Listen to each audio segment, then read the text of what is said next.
Very good. இத்தனை பேருக்கு ஆசை இருக்கா? Very good. டவுன். நல்ல ஜோரா கிளாப் பண்ணுங்க. கட்ட கட்ட கட்ட கட்ட. வெரி. இதுலயே நமக்கு வந்து நிறைய வந்து என்னன்னா, முதல்ல நீங்க எய்ம் பண்றது வந்து யூனிஃபார்ம் மாட்டணும்னு நினைச்சீங்கன்னா ஐபிஎஸ் படிக்கணும் அப்படிங்கிற லெவலுக்கு ஒரு ஆம்பிஷன் கொண்டு வரணும். நல்லா படிக்கணும். அதே மாதிரி நல்ல விளையாட டைம் கிடைக்கிற டைம்ல விளையாடணும். அப்போதான் எல்லாத்துலேயும் வந்து நீங்கள் அச்சீவ் பண்ணி நீங்கள் நினைச்ச இலக்கை அடைய முடியும். வெறும் வந்து நம்ம கனவு கண்டா பத்தாது. எது உன்னை தூங்க விடுவதில்லையோ அதுதான் கனவு. நம்ம தூங்காமல் நம்ம வந்து இன்னைக்கு வந்து டிஸ்ட்ரிக்ட் லெவலில் பிளேஸ் பண்ணணும், டிஸ்ட்ரிக்ட் லெவலில் ஸ்டேட் லெவலில் பிளேஸ் பண்ணணும், நேஷனல் லெவலில் பிளேஸ் பண்ணணும். என்ன நினைக்கிறோமோ நீ ஜடம் என்று நினைத்தால் ஜடமாகவே மாறி விடுவாய். நீ எதுவாக நினைக்கிறாயோ அதுவாக ஆகிவிடாதுமாங்க. அப்படி இருக்கும்பொழுது நீங்கள் நினைக்கிறது தான். தூக்கமாக வருதுன்னு நினச்சா தூக்கம்தான் வரும். நீங்கள் வாழ்க்கையில் ஒரு ஐஏஎஸ் ஆகணும், ஒரு ஐபிஎஸ் ஆகணும், ஒரு ஐஎஃப்எஸ் ஃபாரஸ்ட் சர்வீஸ் போகணும், ஒரு டெப்யூட்டி கலெக்டர் ஆகணும், என்ன நினைக்கிறீங்களோ கண்டிப்பாக உங்களால் ஆக முடியும். இறைவன் நம்மக்கிட்ட எல்லா சக்தியும் நம்ம கொடுத்துருக்கான்.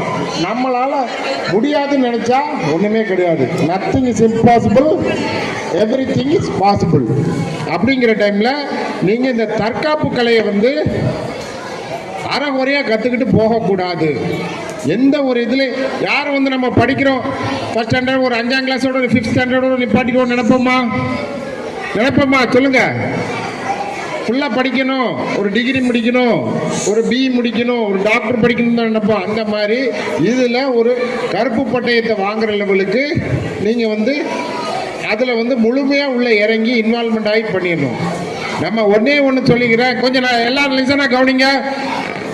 நமக்கு வீரம் எங்கே இருந்து வரும்னா நம்ம உடற்பயிற்சியும் நம்ம பண்ணக்கூடிய தற்காப்பு கலை பயிற்சி மூலமாக தான். நம்ம ஏழைகளாக கூட இருக்கலாம், ஆனால் கோழைகளாக இருக்கவே கூடாது.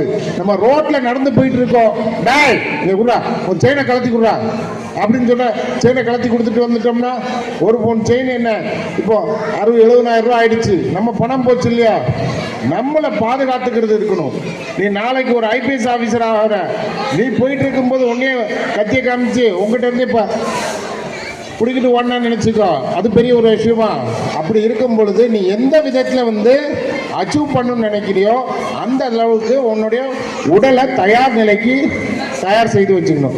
உங்கள் பேரண்ட்ஸ் எல்லாமே நினைக்கிறேன்னா நம்ம பிள்ளை வந்து நல்ல பெரிய லெவலில் படிக்கணும், நல்ல விளையாட்டில் வரணும், எல்லா பேரண்ட்ஸும் நினைக்கிறது தான். பேரண்ட்ஸ் எல்லாமே நம்ம தூசியில் இருந்தாலும் நம்ம குழந்தைங்க நல்ல பெரிய பதவிக்கு வந்து ஒரு ஏசியில் உட்காரணும்னு நினைப்பாங்க. அதை வந்து நீங்கள் தான் பயனுள்ளதாக பயன்படுத்திக்கணும். இப்போ கொஞ்ச நேரத்தில் வந்து சீஃப் கெஸ்ட் வந்துடுவாங்க.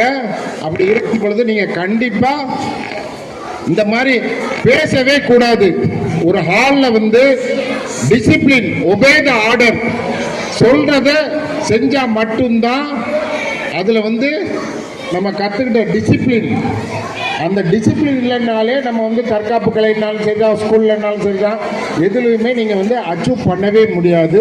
இப்போ கொஞ்ச நேரத்தில் வந்து சீஃப் கெஸ்ட் வந்துடுவாங்க. நீங்கள் அவளோடு எதிர்பார்த்து கொண்டிருக்கிற தங்கப்பதக்கங்கள், வெள்ளிப்பதக்கங்கள், பிரான்ஸு எல்லாமே வாங்குறதுக்காண்டி இருக்கும். இந்த இடம் உங்களுக்கு வந்து ஃபஸ்ட்டு ப்ரைஸ் கிடைக்கலனாலும் அடுத்த தடவை நீங்கள் வந்து செகண்ட் ப்ரைஸ் எடுத்து அடுத்த தடவை நீங்கள் ஃபஸ்ட் ப்ரைஸ் வரலாம். ஆனால் வெற்றி தோல்வி வந்துக்கிட்டே இருக்கும். ஆனால் நம்மளால் இந்த இடம் வின் பண்ண முடியல அப்படின்னு சொல்லி மனதளவில் இன்ஃபீரியாரிட்டி காம்ப்ளெக்ஸ், தாழ்வு மனப்பான்மை வந்து அதை கற்றுக்காமல் விட்டுறக்கூடாது. இந்த தற்காப்பு கலை நமக்கு வந்து இறைவன் கொடுத்த ஒரு வரப்பிரசாதம். இந்த வரப்பிரசாதத்தை நல்லபடியாக நம்ம பயன்படுத்திக்கணும். ஓகே.